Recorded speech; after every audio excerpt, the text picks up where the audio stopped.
Unë me presidentin Rugova jam takuar 2 herë.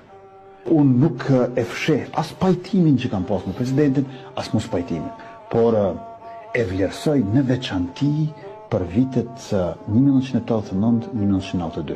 Dhe aty për një deklaratë të tij që shumë veta mundohen ta heshtin, edhe e ka dhënë në disa revista, e kjo është me sa vjen. Shumë e thjesht, e bukur, e sakt, e vërtet që na hyn punë edhe pas 30 vjetëve. Pavarësia është kompromis.